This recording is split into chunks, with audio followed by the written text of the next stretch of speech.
Hello mga B! For today's video nga po ay samahan nyo kami. Bale, eto po pala yung araw nung pictorial ni Baby. Ayan, medyo maaraw pa to eh. Oo po, hindi pa gaanong maulan. Umuulan naman pero hapon. Kaya yun, umaga na nga din po yung pinag-anuhan namin kasi paghapon kasi baka umulan, ganon. Usapan nga po namin, mga 7 a.m., ganyan. Tapos sabi ko naman kahit alas 6 pa, gumaganon ako. Medyo maano pa ako nun kasi yung time na yon gabi yun eh. Oo. Tapos ayun, kinabukasan, syempre, tulog mantika tayo. Hoy, nakakatamad bumangon ng maaga, 'di ba? Tapos ayun, hanggang sa dinaanan na nga po ako nung photographer ni Baby dito sa bahay. Idi wala na akong choice nun mga bi, kundi bumangon talaga. Kaya yun, napabangon na nga po ako. Pero ayun, hindi po nasunod yung oras na napag-usapan. Kasi nga po ay Filipino time po tayo mga bi. Opo, masanay na kayo. Hoy.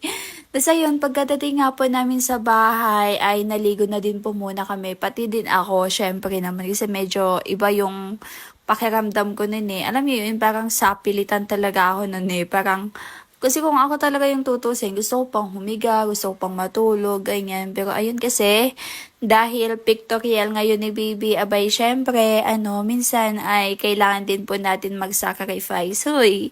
At ayun, napadpad na nga po kami dito. Malapit yan sa may sungyot. Kaso kasi masyadong mahangin doon mga bi. Oo, nalilipad yung buhok ni Baby. Tapos yung suot niya nalilipad. Kaya yun, lumipat na lang din po kami dito. Kasi dito sa part na to, ayan, hindi po gaano mahangin dyan. Hindi tulad doon sa unang pinuntahan namin mga bi. Lakas ng hangin noon. At ayan, for the click na nga po dyan sa part na yan mga bi. O, diba? Ang bilis. Ang bilis-bilis talaga ng araw, ang bilis-bilis ng panahon, 'di ba? Kalain nyo 'yon. Magpa-5 na yung kapatid ko. Ayan no, turning 5 years old na po siya. Ano ba yan? Oh, advance happy birthday, baby. Ang bilis talaga.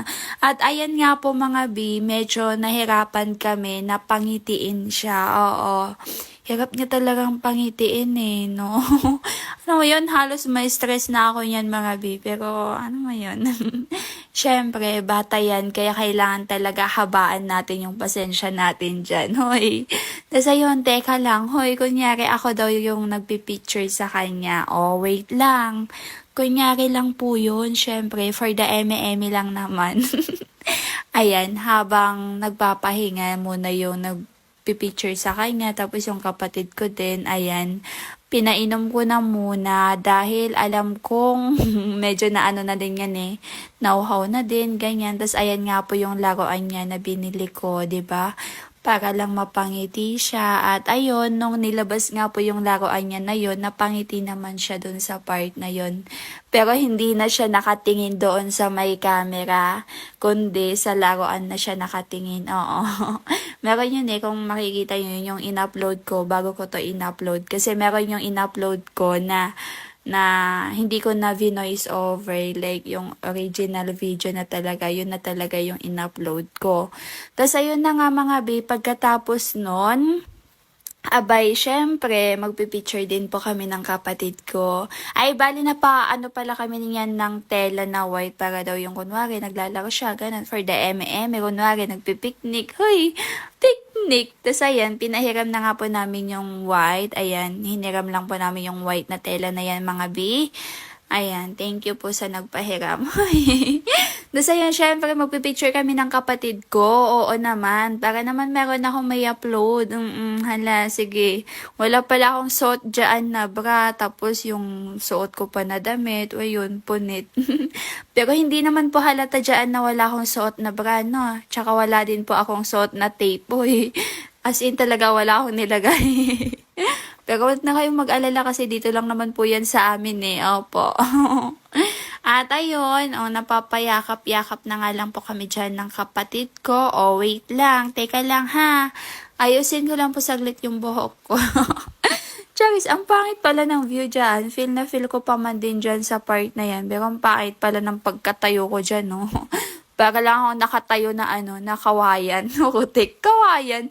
Oh, wala na talagang shape yung katawan ko, mga B. Oh, ayan. At gusto ko nga makita yung sa likod ni baby, kaya ayan, pinatalikod ko na muna para ma-flex. Ayun, sobrang bilis talaga ng panahon, mga B. Hala, turning 5 years old na si baby.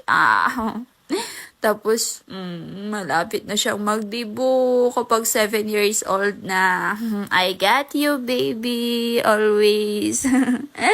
Wish ko sana. Hoy, anong wish? Pati ba naman yun sasabihin ko dito? Huwag na. Akin na lang yun. Siyempre, ayan.